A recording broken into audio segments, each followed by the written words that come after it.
욥이 이제 소발에게 답변을 좀 해주고 있는데요.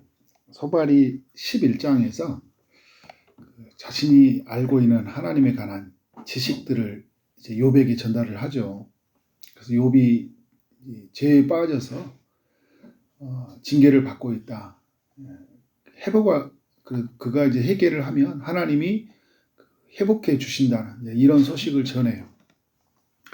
욥이 이제 어떤 답변을 12장에서 하냐면 너희만 그 하나님의 백성처럼 말하고 너희만 지혜자인 것처럼 말하고 그리고 모든 지식을 다 알고 있는 사람처럼 말한다. 그래서 나를 내 이웃들에게 웃음거리가 되게 하고 또 조롱거리가 되게 하고 있다. 욥은 어떤 지혜도 알지 못하고 하나님도 알지 못하는 사람처럼 이제 이야기를 한다는 거죠. 욥은 너희들이 알고 있는 그런 지식 말고 그런 지식은 다 알고 있으니까 내가 왜 고난받고 있는지를 좀 그런 것을 좀 알려달라고 하는 거예요. 욥이 6절의 질문 보면 강도의 장막은 형통하고 하나님을 진노하게 하는 자는 평안하니 하나님이 그의 손에 후히 주시니라. 이걸 한번 설명해 보라는 거예요. 왜 강도의 장막이 왜 형통한지, 그 강도들이 사는 집들이 나라들이 왜 형통할까? 하나님의 마음을 진노하게 하는 자들이 있어요. 그런데 그들이 왜 평안하게 사는 거예요? 하나님이 그들의 손이 후히 주시고 있는 것처럼 보이거든요. 이해가 안 되는 거예요. 이걸 설명해 보라는 거예요. 욥은 이 친구들에게 이런 답변을 듣고 싶었어요. 자신이 왜 고난을 받는지, 그리고 악인들은 왜 형통하는지. 근데 이런 답변을 주지 않고 지금 누구나 알고 있는 듯한 그 답변을 하고 있는 거예요. 우리가 이제 흔히 알고 있는 성경의 지식이에요. 이런 지식을 이야기하고 있는 거예요. 그래서 욥은 친구들이 말하는 걸 보면서 친구들이 똑똑하네, 많이 아네 이런 생각이 전혀 안 들었어요. 친구들이 정말 모르고 있구나. 성경을 잘 모르고 있네. 하나님을 말하고 있는데 하나님을 잘 모르고 있네. 이게 생각이 드는 거예요. 지식 자랑하다가 욥 앞에서 그들의 실체가 드러나는 거예요. 그래서 뭔가를 아는 것처럼 폼은 다 잡았어. 들어보니까 이 사람 하나님에 대해서 잘 모르고 있네? 이게 다 드러나는 거예요. 여러분도 우리가 고백해보면 알잖아요. 그리고 삶을 선택하고 살아가는 것들을 보면은 이 사람이 정말 하나님을 알고 있는지 우리는 잘 판단을 못하지만 또 이렇게 지혜자 앞에 가면 어떻게 돼요? 다 드러나요. 그래서 신약에 와서 지혜의 영이신 하나님의 영이 임하면 그 사람 안에 있는 진짜 뭘 믿고 있는지가 드러나요. 내 지식의 척도가 하나님을 아는 게 아니라 그런 성령 안에서 있는 주신 그 지혜가 내가 누구인지를 드러나게 하는 거죠. 그래서 7절 이하에서 욥이 설명해 보는 거예요. 욥이 이제 친구 소발에게 가르치는 거죠. 이제 모든 짐승에게 물어보라. 그것들이 내게 가르치리라. 공중의 새에게 물어보라. 그것들이 또한 내게 말하리라. 짐승과 공중의 새가 뭘 가르칠까요? 적어도 이들은 하나님이 누구인지 그리고 하나님의 손에 움직이는지를 가르쳐줘요. 하나님의 그 창조 그리고 하나님의 돌보심을 가르쳐준다는 거죠. 그래서 예수님이 마태복음에서 6장 26절에서 이런 이야기를 하잖아요. 공중의 새를 보라. 심지도 않고 거두지도 않고 창고에 모아들이지도 아니하되 너희 하늘 아버지께서 기르신다. 이렇게 말씀을 하잖아요. 예수님은 이제 그 욥기가 욥이 친구들에게 말했던 것처럼 공중의 새를 한번 봐봐. 하나님이 기르시지 않냐. 이런 이제 교훈을 하는 거잖아요. 하나님이 어떻게 해요? 우리 인간보다 못하다고 생각하는 짐승, 새들 속에서 하나님의 존재를 드러내시잖아요. 8절에 있는 땅과 바다도 마찬가지거든요. 그 질서를 따라서 하나님 빛과 어두움을 드러내시고, 그죠? 비를 내리시고, 이런 눈을 내리시며, 이런 모든 세상의 움직임을 통해서 하나님의 그 존재가 드러나거든요. 왜 이런 이야기를 하는 걸까요? 짐승, 공중의 새, 바다의 고기, 땅, 바다, 고기에 이런 모든 것들도 하나님의 존재를 드러내는데 너희의 말에는 하나님의 존재가 드러나지 않아. 라는 거예요. 내일 이제 말씀을 살펴보면 너희들의 말은 다 거짓말 같다. 쓸데없는 의원들 같이 말하는 것 같다. 이야기를 해요. 이들의 말 속에는 하나님이 없는 거예요. 하나님에 대해서 말을 하고 있는데 하나님을 못 느끼겠는 거예요. 욥은 9절과 10절에서요. 이 세상 모든 것은 하나님의 손에 있다.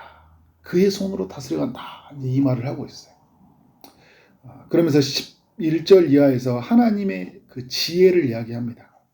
하나님의 지혜로 이 세상이 다스려간다. 그러니까 공중에서의 모든 짐승들, 땅, 바다의 고기들 다 하나님의 지혜가 드러나잖아요. 하나님의 일하심이 드러나는 거예요. 자, 그러면 어떤 식으로 하나님이 그의 지혜로 이 세상을 다스려가냐 할 때 14절에서 이런 이야기를 합니다. 그가 허르신즉 다시 세우실 수 없고. 그러니까 하나님이 어떻게 한다는 거예요? 다시 하나님이 이 세상을 헐어간다는 이야기잖아요. 헐어간다. 무너뜨린다는 거거든요. 무너뜨리는 것을 세울 수가 없어요. 그러니까 하나님이 이 세상을 다스려 갈 때 어떻게 하는 거예요? 하나님의 뜻에 어긋났을 때 하나님이 스스로 결정에 의해서 헐어버리셔요. 바벨탑을 무너뜨리듯이 헐어버리시죠. 무너뜨리는 바벨탑을 인간이 다시 세울 수가 없는. 다시 그리고 이제 14절에서 이야기하는 게 뭐예요? 사람을 가두신 즉 도와주지 않는다. 하나님이 한번 그를 가두면요 누구도 풀 수가 없어요. 그러니까 하나님의 허락이 없으면 안 된다는 거예요. 욥은 이 세상 모든 만물이 다 하나님의 허락으로, 그의 지혜로, 그의 주권적인 그 다스림으로 이 세상이 움직여 간다는 걸 말하는 거죠. 그러니까 욥이 뭘 계속 염두에 두고 있냐면 자기에게 있는 고난은요 하나님의 그 주권적인 뜻에 의해서 움직인다는 걸 알고 있어요. 욥은 궁금한 게 그거잖아요. 근데 주권적으로 다스려 가신 주님이 왜 나에게 고난을 주셨을까? 그러니까 자기가 지금까지 알고 있는 알미 완전히 무너지는 거예요. 선한 자가 왜 고난을 받지? 악한 자는 형통을 받지? 이 부분을 해결이 안 되니까 분명히 하나님이 그러니까 욥은요 불신앙적인 게 아니에요. 하나님의 존재를 믿어요. 하나님의 일하심을 다 믿어요. 자기가 무너진 것도 왜 무너지는지 알아요. 그러니까 이건 하나님의 허락이 없이는 안 되잖아요. 사단이 이제 그 안에서 어떤 이야기를 하는지까지 잘 몰라요. 그러나 분명한 것은 자기가 다 잃어버린 것들, 주님이 주신 것 다 취해 가셨다. 이 고백을 하잖아요. 1장에서. 알고 있어요. 그런데 왜? 난 죄를 짓지 않았는데 이런 고난이 있을까? 이런 이제 질문인 거잖아요. 그가 15절 물을 막으신 즉 곧 마르고 하나님이 물을 막으면 말라지는 거예요. 비를 내리지 아니한다 그러잖아요. 그래서 성경에 보면 비를 내지 않은 이야기가 많잖아요. 엘리야 때도 보면 비가 내리지 않잖아요. 하나님이 하늘의 문을 막으면 비가 내리지 않는 거예요. 근데 하늘의 문을 여니까 엘리야가 하나님 앞에 땅에 엎드려져서 기도할 때 어떻게 돼요? 물을 내리시거든요. 땅을 뒤집혀서 내리셔서 땅을 뒤집게 하시는 분이에요. 그러니까 모든 그 만물이 누구의 손 안에서 움직인다는 거예요? 하나님의 손 안에서 움직인다. 그래서 16절에 뭐라고 하냐면 능력과 지혜가 그에게 있다. 하나님께 그 모든 것이 있다는 거예요. 그런데 16절 하반절에 보니까 속은 자와 속이는 자가 다 그에게 속해 있다. 그러니까 우리가 살아가다 보면 속이는 사람들 있죠. 속는 사람들이 있어요. 근데 그게 다 누구 안에 있어요? 하나님 안에 있어요. 그러니까 하나님이 허락 없다면요. 속이지도 못해요. 그러니까 여러분 우리 그런 날이 있죠. 내가 막 죄를 지려고 하는데 내가 못 지어요. 왜요? 하나님이 나를 막으시기 때문에.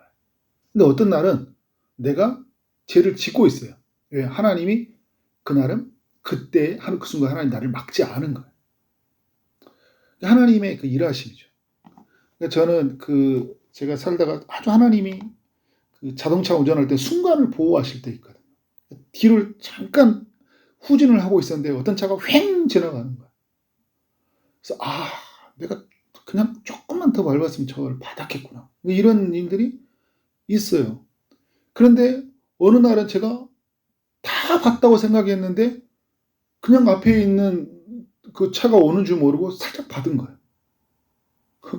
어떤 날은 하나님이 그걸 놔두셨잖아요. 이걸 어떻게 설명해요? 근데 이게 그러면 우리가 이러죠. 오늘 내가 좀 운이 좋아서 뭘 해서 내가 선택을 잘못했기 때문에 뭐 선택을 잘못한 건 맞아요. 그런데 이게 뭐예요? 하나님의 허락 없이는 안 된다는 거잖아요. 근데 여러분 기계적으로 하나님이 한다는 게 아니에요. 탁탁 한다는 게 아니라 하나님은 어떤 때는 하시기도 하고 그것을 내버려 두시기도 하셔요. 근데 이 모든 것을 통해서 하나님은 뭘 드러내시냐면 하나님의 존재를 드러내셔요. 하나님의 지혜를 드러내셔요. 욥은 이걸 알거든요. 적어도 친구들이 말하려면 이런 하나님의 지혜를 말해줘야 되는데 욥 친구들은 뭐냐면 기본적인 상식이 있잖아요.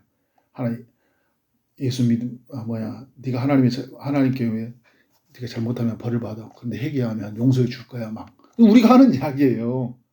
근데 이 욥에 관한 이야기는 정말 그 하나님의 그 주권적으로 다스려가는 하나님의 지혜. 그러면 그 지혜 속에서 하나님이 왜 이런 결정을 하셨는지를 알려달라. 근데 너희들은 그런 답을 못하고 있다. 그래서 이제 7절 이하에서 이렇게 쭉 보면 어떤 거냐면 모사, 뭔가 지혜자들이죠. 재판장들, 왕들, 제사장, 권력자, 충성된 사람, 늙은 사람들, 기인들, 강한 자, 민족들, 만민의 지도자들, 이 땅의 모든 사람들 다 이야기를 하고 있어요.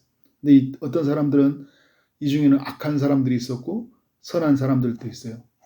근데 하나님이 이런 사람들을 어떻게 해야 한다는 거예요? 어떤 사람들은 넘어뜨리시고 그리고 이제 어떤 사람들은 어떻게 해야 된 거예요? 그들을 또 세워가기도 하시고 지켜주시기도 하고 멸하시기도 하셔요. 근데 이들이 세워지고 왕이 되는 것, 권력을 갖게 되는 것, 부한자가 되고 강하게 되는 것들, 이런 모든 것은 다 하나님의 손안에 있다. 그러니까 이게 성경이 전체가 또 말해주고 있는 이야기잖아요. 모든 자를 크게 하심과 강하게 하심이 주의 손에 있나이다. 역대상에서 말씀하죠. 또 사무엘 상에서 한나가 그런 고백을 하잖아요. 우리를 가난하기도 하시고 부하기도 하시고 우리를 죽이기도 하시고 살리기도 하신다. 그러니까 한나가 고백하는 이야기였고 역대상 저자가 고백하는 이야기이고 지금 이 욥이 고백하고 있는 거예요. 하나님은 그런 분이라는 거예요. 그런 하나님 앞에서 지금 뭘 하나님 구하고 있냐면 친구들에게 이 하나님을 알고 있냐 이야기하면서 욥도 얘기하고 있어요. 이 하나님의 그 주권적으로 다스려 가시는 하나님 앞에 귀를 기울이고 있는 거예요. 그러니까 여러분 이런 거잖아요. 친구에게 말을 하고 있지만 친구에게 변론해서 어떤 대화를 나누고 있지만 욥의 시선은 친구를 향하면서 또 누구를 향하고 있는 거예요? 하나님을 향하고 있는 거예요. 진짜 그럼 하나님이 어떻게 나를 뭘 보여주려고 이렇게 말씀을 하는 걸까?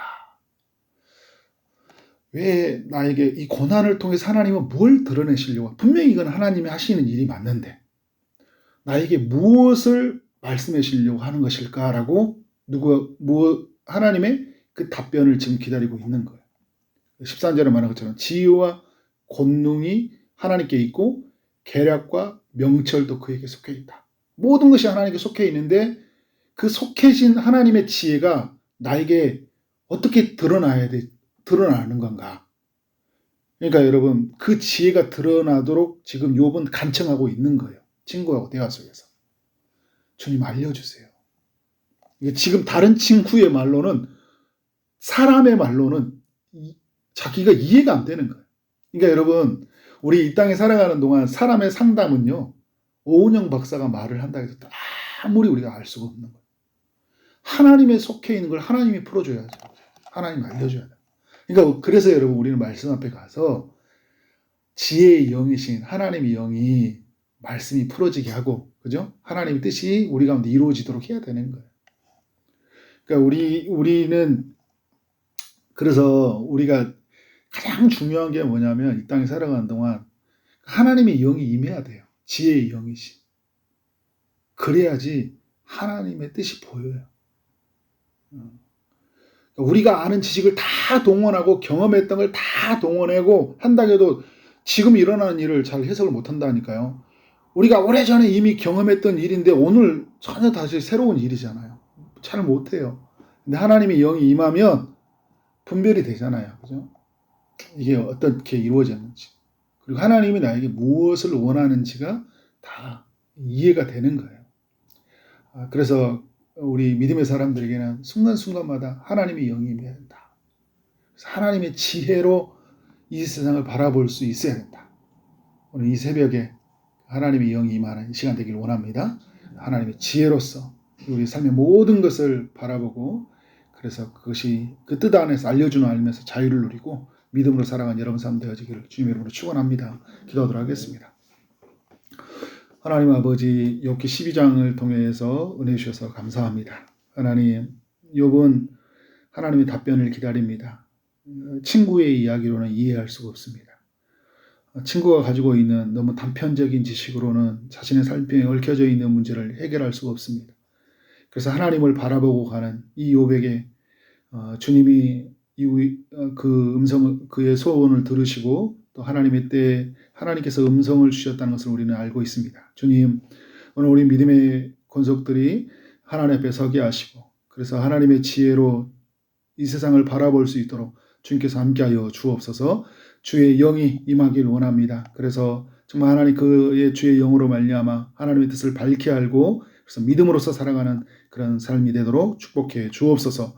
오늘 또 주의 응답을 기다리는 이들이 있습니다. 하나님의 뜻이 어디에 있는지 또 하나님의 응답이 언제 이루어질지 간절히 바라고 나아가는 이들에게 주님이 찾아오셔서 응답하여 주옵소서. 육체의 아픔 중에 있는 이들 주님께서 치유하여 주시고 또 취업의 문제, 결혼의 문제, 또 임신의 문제, 또 출산의 문제, 또 여러 가지 시험을 또 준비하는 여러 기도의 제목을 가지고 나아가는 모든 이들 가운데 함께하여 주옵소서. 주님이 응답하여 주옵소서.